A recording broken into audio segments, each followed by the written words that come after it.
ছয় দফা দাবি আদায়ের লক্ষ্যে ধর্মনগরের ভাগ্যপুরে আয়োজন করা হয়েছে এক পদযাত্রা। সিপিএম এর পক্ষ থেকে এই পদযাত্রার আয়োজন করা হয় এবং জানা গেছে কর্মসূচিটি ভাগ্যপুর আলমবাজার থেকে শুরু হয়ে পশ্চিম চন্দ্রপুর পর্যন্ত প্রায় 7 কিলোমিটার দীর্ঘ পথ অতিক্রম করে।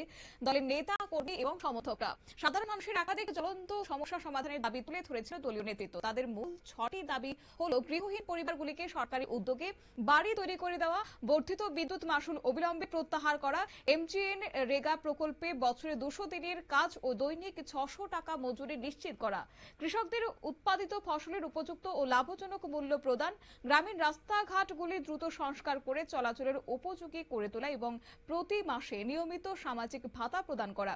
এই পদযাত্রায় নেতৃত্ব দেন ধর্মনগর প্রাক্তন বিধায়ক তথা সিপিএম রাজ্য সম্পাদক মণ্ডলীর সদস্য অমিতাভ দত্ত। কি বললেন তিনি, শুনুন।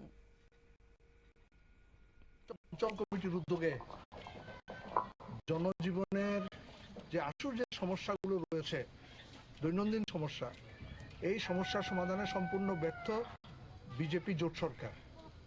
বিজেপি দুঃশাসনে প্রত্যেকটা গ্রামে গ্রামে দুর্নীতির সাম্রাজ্য তৈরি হয়েছে।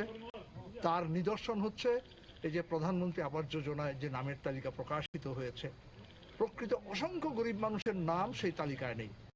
আমাদের দাবি সমস্ত গরিব মানুষকে তাদের রং না দেখে, রাজনৈতিক পরিচয় না দেখে তাদের ঘর দিতেই হবে। বিদ্যুতের মাশুল প্রতিদিন বাড়ছে।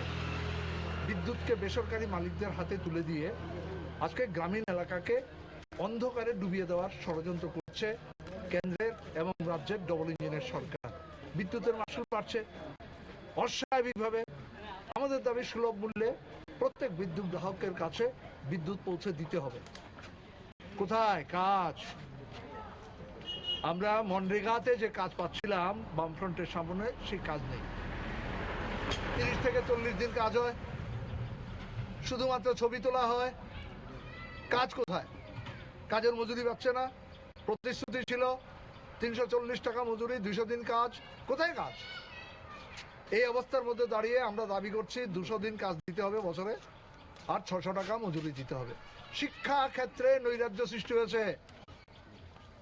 আমাদের দিল্লির যন্তর মন্তরে আমরা দেখেছি ভারতবর্ষের লক্ষ লক্ষ ছাত্রছাত্রীরা পুলিশি নির্মম অত্যাচারের শিকার। ছাত্রীরা রেহাই পাচ্ছেন না, নারীরা রেহাই পাচ্ছেন না, তাদের প্রাইভেট পার্সে। কর্মসূচিতে এছাড়াও উপস্থিত ছিলেন মহকুমা সম্পাদক রতন রায় এবং শহর উত্তর অঞ্চল কমিটির সম্পাদক নন্দ ভট্টাচার্য সহ স্থানীয় নেতৃত্বরা। দীর্ঘ পথ পরিক্রমার পর একটি সংক্ষিপ্ত পথসভার মাধ্যমে কর্মসূচির সমাপ্তি ঘটে।